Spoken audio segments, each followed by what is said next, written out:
Well, let me ask you this question about OVW, and you mentioned his name a few times there. Uh, John Cena. Yeah. Do you think he was brought up from OVW too soon? You know what? He probably was, because he probably needed to brush up on his wrestling skills and learn a little bit more wrestling. But then again, let's face it, Hulk Hogan got by with an ass drop and very minimal in-ring skills for a long time, but he knew how to do an ass drop. Well, we sure got off John Cena in a hurry, didn't we? But no, he was brought up a little soon, but it wasn't necessary because he came into OVW already as a great promo. He was a promo cutting some bitch when he got here.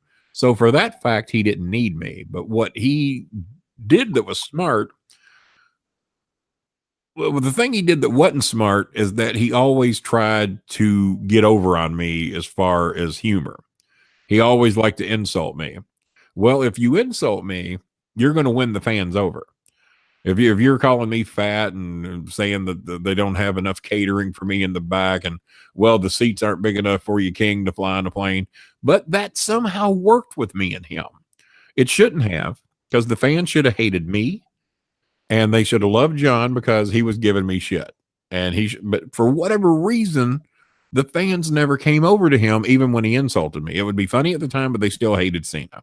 So that might say something to how good of a heel that he was. And but basically he needed to be like Hogan. He knew how to do 4 or 5 things, do them right, come up with a little gimmick, have a finishing move, and be able to cut a hell of a promo. And if you'll remember, that's what he did. He was up there on the ruthless aggression shit. He got over with Kurt Angle. He got over with The Undertaker. They loved him. He come down here to the Louisville Gardens, and Rico Constantino got over with Stone Cold Steve Austin.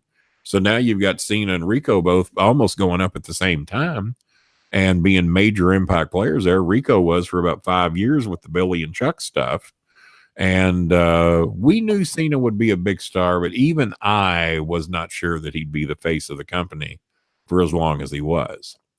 And so, yeah, I take credit for a lot of his success, because he even told some reporters in Germany, now this was a long time ago that he said it, but they asked him who taught him the most that he learned in OVW wrestling. He says, well, I'm going to say something's going to surprise a lot of you. He says, the most I learned in wrestling, what I did not know how to do was how to be a heel.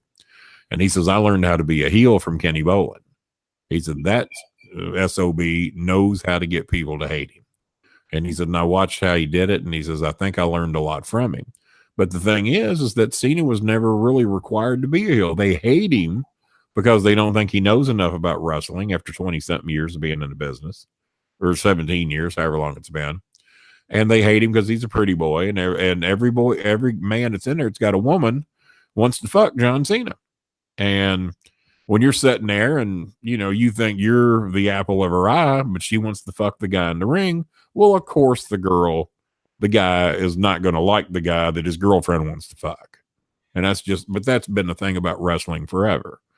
That's the problem with good-looking people, is that tell me about it. We're not well liked. No, we're not. They hate us for some reason. I don't know why. And I'm glad you threw yourself in the group too, because if I'm going to force myself in it, you're welcome to come along with me.